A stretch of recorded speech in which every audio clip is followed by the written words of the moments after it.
भाई ओबियसली कल grand finale की बात करें तो बड़ा मैच है और दोनों टीमें बड़ी दफ़ा ये टाइटल जीत चुकी हैं। भारत को थोड़ा एडवांटेज ज़्यादा, एक दफ़ा ज़्यादा जीत चुकी है उनसे। तो कैसे देखते हैं एक तो मुकाबले को, दोनों का कम्बिनेशन को, और दोनों की अगर अपडेट की बात करें तो दोनों के एक स्पिनर इंजर्ड हो चुके हैं। शायद अक्षर पटेल तो उनका टीम का पार्ट ना बने, और क्योंकि अब जब कुलदीप वापस आ जाएंगे तो शायद उनकी जगह नहीं बनती। बट अगर तिक्षना की बात करें तो वो उनके एक रेगुलर मेंबर और बड़ा इंपॉर्टेंट मेंबर है।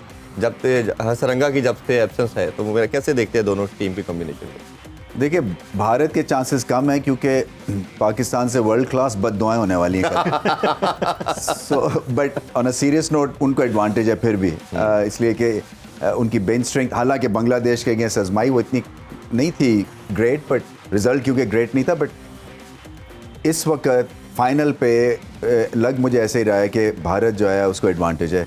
श्रीलंका की देखें, तीक्षणा जो है ना वो क्रिटिकल मेंबर है उनकी जी। वो कई स्टेजेस पे बॉल करते हैं, नया बॉल करते नया हैं, बॉल भी करते तो अब इनको नया बॉलर ढूंढना है। जब विकेटें लेनी है वो नहीं होंगे, एक नया बॉलर ढूंढना है। जब रन रोकने हैं वो आते हैं लास्ट के ओवर्स में, वो इनको ढूंढना है। तो ये 3 in 1 किस्म के वो टेयर के हिसाब से जो है ना आपकी रिप्लेसमेंट होनी, जो आसान काम नहीं, क्योंकि जैसे आपने कहा असरंगा भी नहीं है, तो ये बहुत बड़ा धचका लगा जी।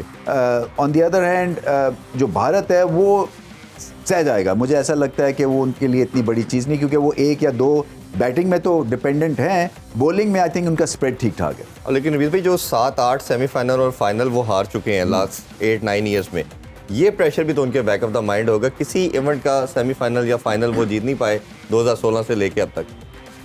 हाँ, 2 तरह से इसको देखा जा सकता है, या तो फिर वो प्रेशर में आके दब जाएंगे, या दूसरा ये कि इस दफ़ा वो नहीं आएंगे।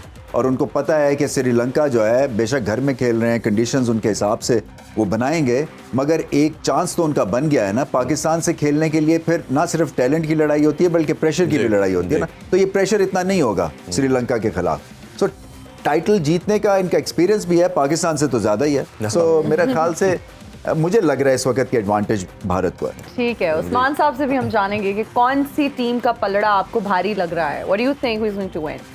देखिए जी, प्लेयर टू प्लेयर कॉम्बिनेशन जो कंपैरिजन बनता है उसमें तो इट लुक्स लाइक कि जी क्लिनिकल वर्सेस केओस।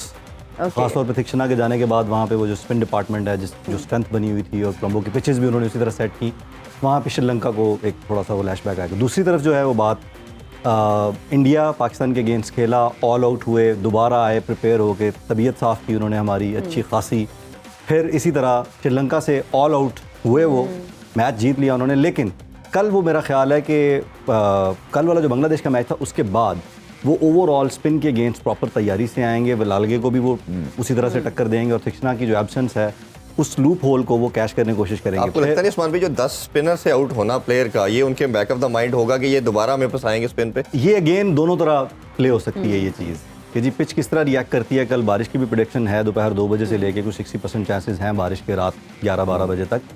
तो इट डिपेंड्स ऑन कि जी पिच किस तरह से रिस्पॉन्ड करती है, उसके ऊपर ये दोनों तरह बैठ सकती है बात कि वो जो दबाव है कि 10 के 10 प्लेयर्स जो हैं वो स्पिनर्स के हाथों आउट हों, और वो यहाँ पे अगेन वला लगेगा चल जाए अब बाजू और वो कोलैप्स कर जाएं।